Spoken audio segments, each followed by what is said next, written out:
What's going on, everybody? Welcome back to Resurrect. Today we're talking about how you can get started selling car parts on eBay or anything else.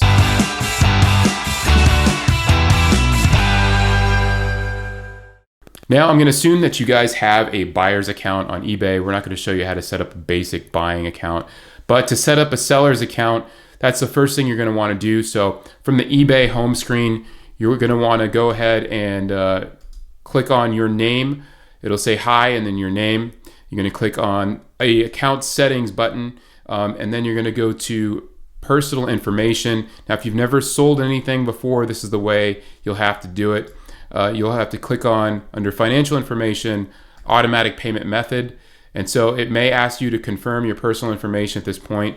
And then once you've confirmed everything, you can go back to automatic payment method and enter in either a PayPal account, a checking account, or a credit card number.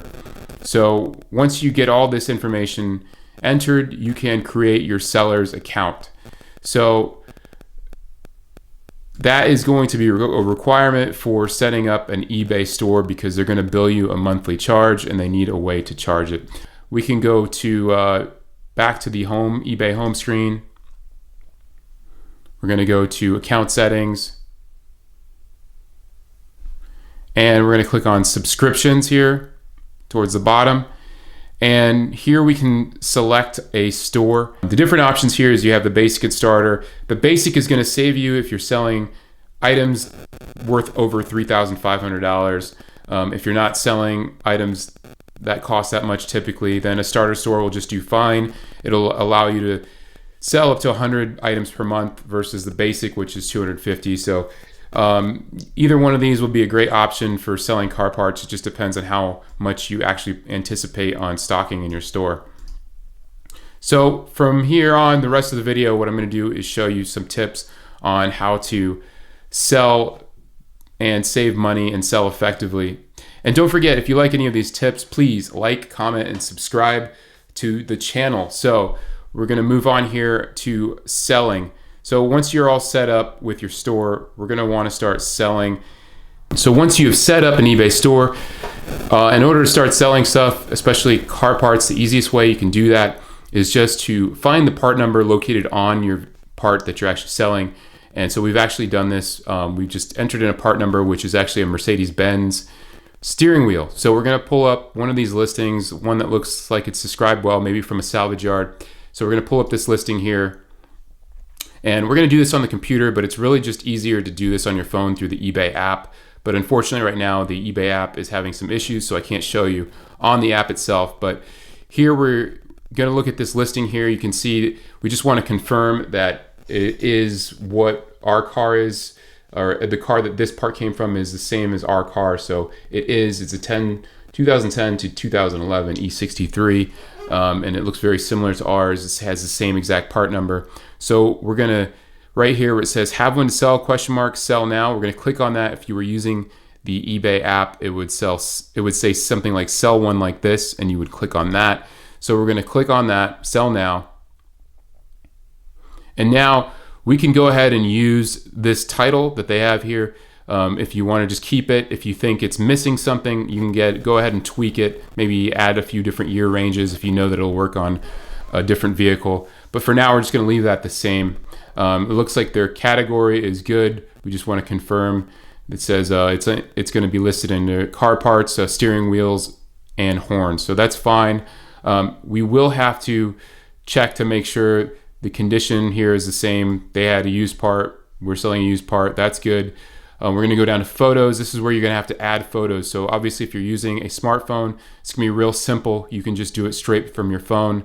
Having to upload photos to your PC, that's going to take you a lot longer. So just use your phone when you're doing this kind of stuff. We're going to scroll down and check all this other stuff. Sometimes the seller will have added a warranty. 30 days here is what he has listed. It's optional if you want to do that kind of stuff, but a lot of times I just remove that so that there's no warranty. And then all this stuff here looks good. Then you're going to want to enter a description. And you also here, it gives you the option on the computer, doesn't do this on the app, that you can use a VIN. So you can enter the VIN of the car. All of this is going to help your potential buyers locate a part more quickly and be able to identify and make sure that it is the correct part. So when you describe your part, you want to make sure that you tell people what this came off of. So, you know, this came off of a 2010 E63 AMG. A lot of people will want to know the mileage. So had 64K miles. That's a question that people ask all the time. I think at this point, it's probably a good idea to maybe put the VIN of the vehicle in the description, or at least put the VIN in a photo, so people can verify. And make sure that if your part number, if you search by part number, it's already going to be listed. But it's a good idea to remind people in the description to check the part number and check the VIN with their local dealer to confirm fit before purchase, because a lot of people will just assume that this part will fit their car. Really, the part number has to match identically, or most likely there's going to be some type of problem for fitment. Now we're going to scroll down to selling details. We're going to do a fixed price, and traditionally that's all I will do for car parts. Auction style format usually doesn't go so well. You're probably not going to get your top dollar with an auction. So we're going to list the price. I'm just going to make a price here, but it seems like everybody else was selling this for around 400. So I'm going to try to come in a little low so mine pops up first. So we're just going to say $395. I want to get the most I can for this part, but I don't want to be like super low either. Just want to be competitive here. Best offer. I always typically use best offer because it allows buyers to make an offer that makes them feel good about the deal. And it just opens the door for more opportunities to sell stuff. You don't always have to accept the offer, but it just really helps a lot.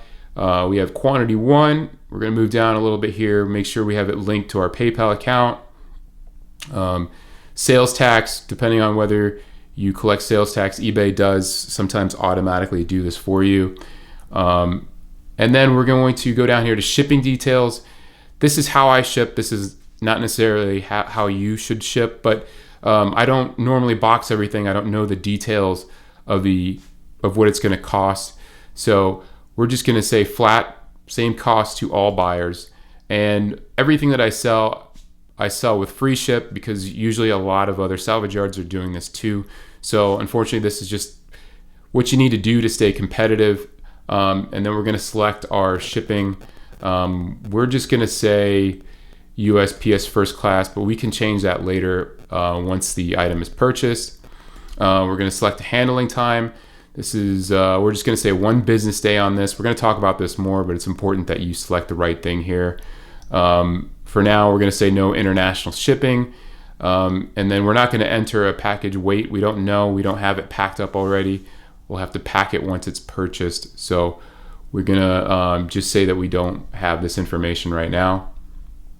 And we're going to go ahead and list an item. All right, and there you go. We have successfully listed our first part. I didn't have any photos really of it. I didn't take any, but I'm going to go ahead and remove this listing because I don't actually have this to sell. And so now we're going to get into some of the tips and tricks on selling like a professional here. And before we get into this section, if you like this video, please don't forget to like, comment, and subscribe. It really does help me and it helps the channel. So we're going to go down here and talk a little bit about how to sell effectively. Now, if you haven't already made several purchases on your eBay account, you're going to want to make sure and at least purchase 5 or 10 really cheap things so you have some positive feedback, and try to keep that at 100%, because that's going to make buyers way more comfortable with buying from you, especially if you're selling some higher ticket items. And then maybe in the beginning list some cheaper items first so you can kind of build sort of a reputation there. And so as we talked about earlier, this is really the best tool that you will have for listing stuff on eBay. The camera in your phone is plenty adequate for good detailed shots, and through the eBay app, listing stuff is going to be a lot quicker than doing it through a computer. So here's a few pointers on selling on eBay is don't ever ship too late or cancel too many orders. So when we made our listing earlier, there was an option on how many handling days it would take for you to get that item packed. We selected 1. Usually on smaller objects, it's pretty easy to pack. I keep a lot of small boxes laying around. So that's something that I can definitely fulfill. But if the item is larger, like an engine or maybe some large body parts, well, in that case, I usually set it to maybe 2 or 3 days because I know it's going to take a little bit of time to pack up that item.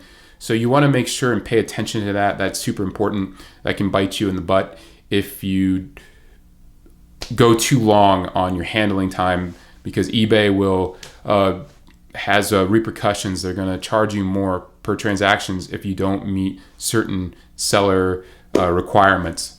Also, don't cancel too many orders. There's been a few times where somebody will buy something on eBay, but maybe I sold it locally through Craigslist and I don't have that item, so I have to cancel that order. Well, if you do that too many times, it's another way that your seller performance will be affected, and you're going to start paying more and more for every transaction. So be very careful about canceling transactions. Make sure that what you have on the store is something that you actually have. And also, if you do have to cancel an order, the best way to do it is just to say there was a problem with the buyer's address, because that's really the only way you can cancel that order and it not count against you. But try not to do this too many times, because eBay will catch on to this and it will hurt your selling account. As far as returns go, it's up to you whether or not you want to do returns. But I've noticed that I have a couple different stores, and on the store where I do accept returns, it seems like there's more activity. So I think having 30-day returns or 15-day returns or whatever you want to do, having some type of return policy really does help you get more sales. Because even if you get a few returns, if you're selling more stuff, it's really not going to be that big of a deal. So have some type of return policy. Unfortunately, with eBay, if the buyer says that there's something wrong with the item and there is not anything wrong with the item, well, eBay will always take the buyer.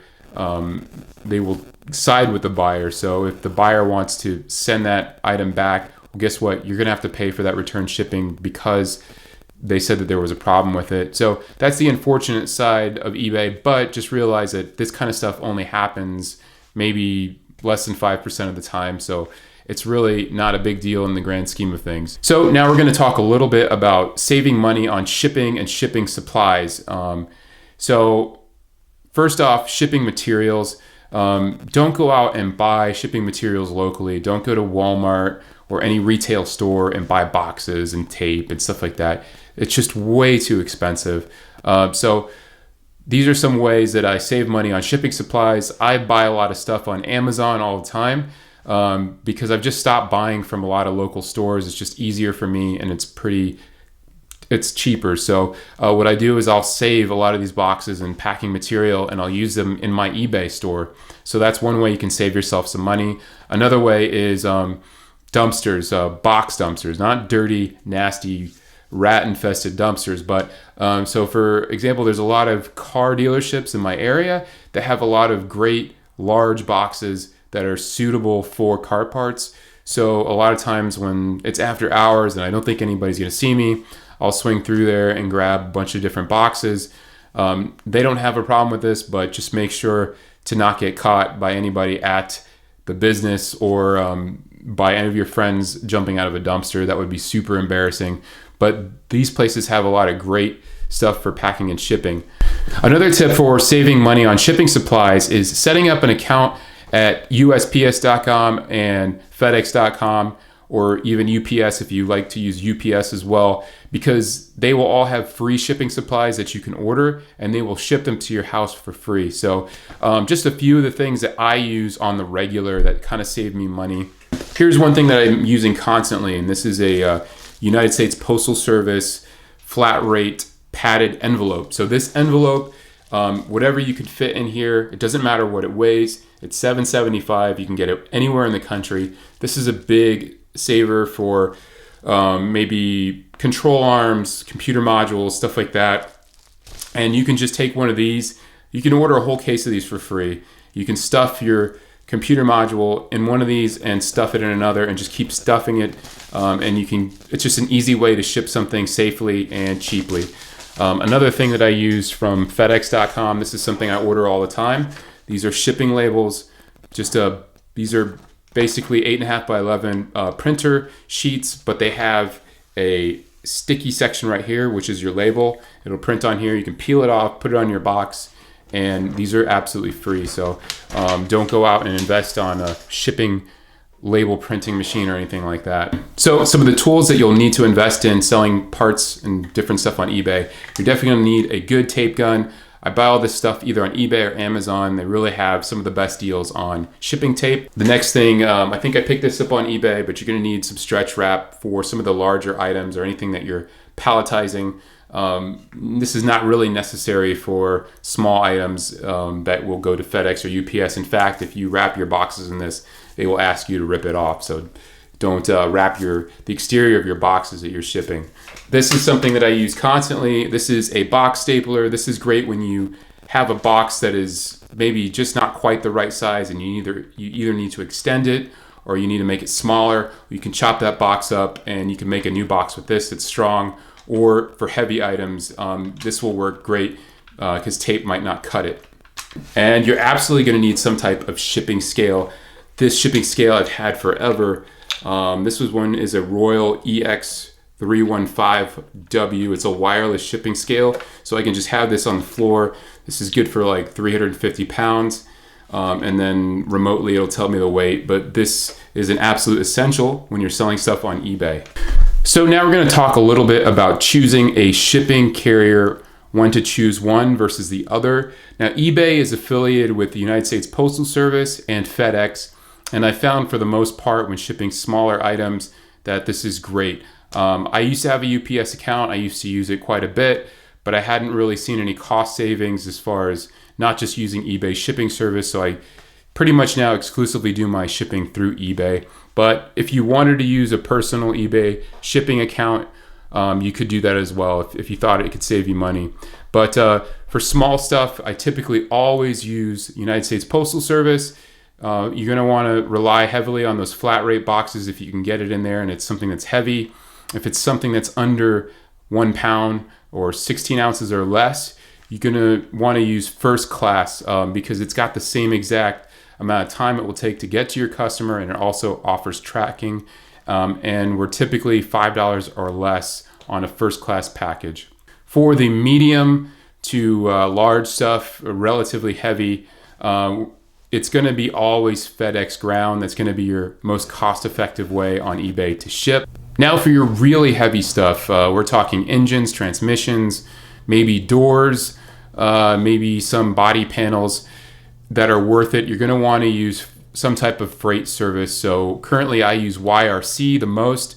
I do have an Estes account, and there's a lot of other freight services out there, R&L, Old Dominion I've used in the past. You can set up an account with any of these, and this is going to give you the best deal on large items that you might have to palletize and send out.